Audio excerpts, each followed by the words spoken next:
आज अगर आप इसको दोबारा इलेक्शन में उतारें तो मुझे नहीं लगता कि लोग अब इसको वोट देंगे, क्योंकि लोग अब इस बात से तंग आ गए हैं कि ये जो लड़ाई इसने डाली हुई है एस्टेब्लिशमेंट के साथ, इसमें सिवाय इसके अपने किसी और इसका को कोई फायदा लेने वाला आदमी नहीं है। ये बेनिफिशियरी खुद है। तो ये यही कहता रहता है, मुझे बाहर निकालो, मुझे लेके आओ, और बाकियों को चोर डाकू कहता जा रहा है और किसी से बात करने को तैयार नहीं है। एक तो सिविल सुप्रीमेसी की बात करता है, दूसरी तरफ पॉलिटिकल पार्टी के साथ डायलॉग तक नहीं करता।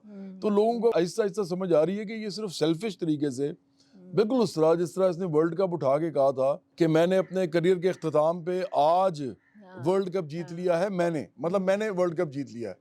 तो हालांकि टीम सारी खड़ी हुई थी, उसने कोई ऐसी बात नहीं कर सकता, मैं नहीं कभी कर सकता, कोई भी नहीं कर सकता, सोच भी नहीं सकता कि एक टीम का कप्तान ये कहे कि मैंने वर्ल्ड कप जीत लिया। बिल्कुल इसी तरह आज भी इसी तरह है, सेल्फिश है।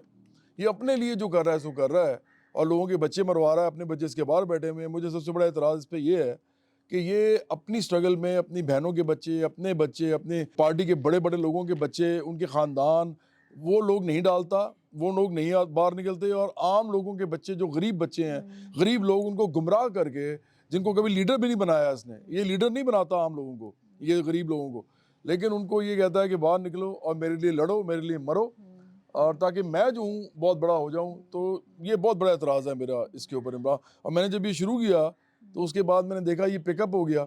अब मुस्लिम नून भी कहती है, पीपल्स पार्टी भी कहती है, जर्नलिस्ट भी कहते हैं, लेकिन ये स्टार्ट मैंने ही किया था, क्योंकि लोगों के घरों में जाना, उनके घरों की भी तारीख देखनी चाहिए, कहानी के क्या उनके अपने घर उनकी इस जद्दोजहद में शामिल हैं या नहीं है।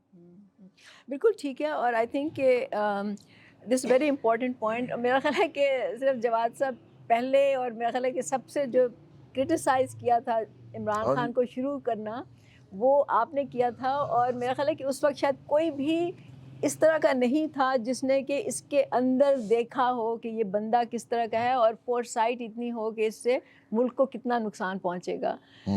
And you paid a heavy price for that. ये जो इस तरह की इनकी सोशल मीडिया अभी तक टीमें कीमत हैं। अदा कर रहा हूँ उसकी मैं। यस। हाँ।